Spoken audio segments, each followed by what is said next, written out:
What if your sense of beauty was never fully your own? What if the music that moves you, the art you admire, the faces you find attractive, and the colors that calm you were shaped quietly, invisibly, by mathematical systems, running in the background of your life, not by artists, not by tradition, not by conscious choice, but by algorithms? Today, artificial intelligence doesn't just recommend what you see. It influences what you value. What feels familiar? What feels beautiful? This is the story of how machines are reshaping human taste. For most of human history, aesthetics formed slowly. They emerge from geography, from climate, from religion, from shared ritual. Music sounded different from place to place. Art reflected local materials and beliefs. Beauty standards evolved across generations, not updates. Taste was social. It was negotiated. It was learned through people, not platforms. Then mass media accelerated culture, radio, television, cinema, shared icons, global styles. But humans still curated. Editors selected. Artists experimented. Audiences decided. Culture had friction, resistance, failure. Then the internet arrived, and with it, algorithms. Today, nearly every aesthetic experience is filtered. Music playlists, video feeds, art recommendations, shopping results, dating profiles. Behind each one is a system trained on billions of interactions, watching what you pause on, what you replay, what you skip, what you like, what you ignore. These systems do not understand beauty.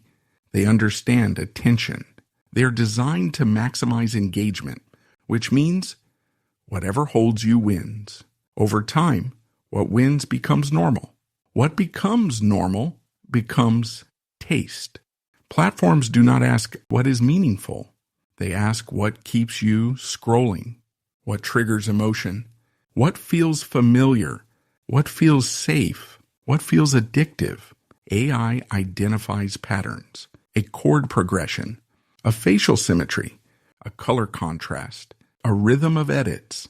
Then it amplifies them again and again and again until they feel natural, until they feel inevitable. At this point, algorithms are no longer filters. They are creators. They compose music, paint images, design fashion, write poetry, generate faces that never existed. They do not feel inspiration. They calculate probability. They analyze millions of human creations and generate blends. Not the most daring, not the most disruptive, the most pleasing, a song tuned to your mood, an image matched to your taste, an aesthetic that feels right. It's beauty without struggle, art without risk, creativity without doubt. And it's seductive because it feels personal. But here's the paradox. The more personalized it becomes, the more similar everyone grows. Your feed looks unique. Underneath, it isn't. We are not becoming original. We are becoming predictable. This creates a loop. You like something. The system shows you more. You engage. It learns.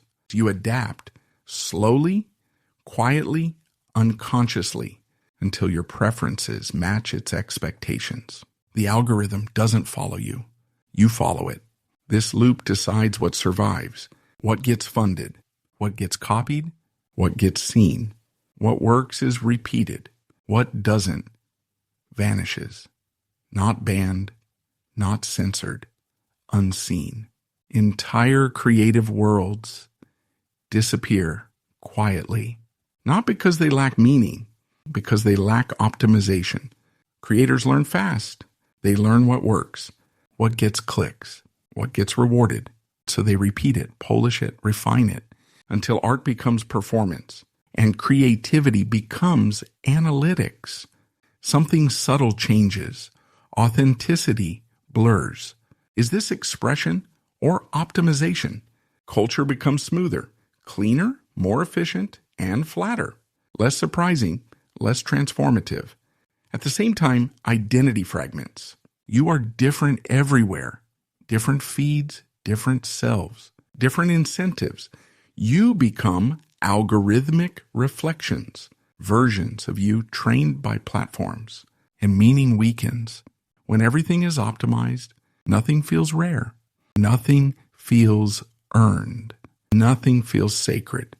So what happens next? This is not the end. It's a turning point because humans still have what machines cannot copy: intent, emotion, contradiction, uncertainty. Real art is inefficient. It risks rejection, creates discomfort, challenges comfort. Machines continue. Humans disrupt. The future of aesthetics is not rejection. It is resistance.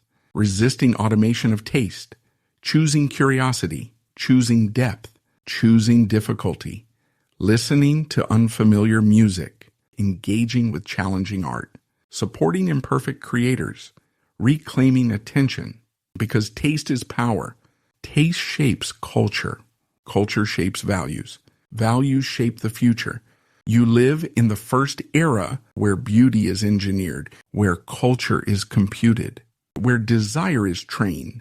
The question is not whether algorithms shape art. They already do. The question is, will you notice? Will you choose?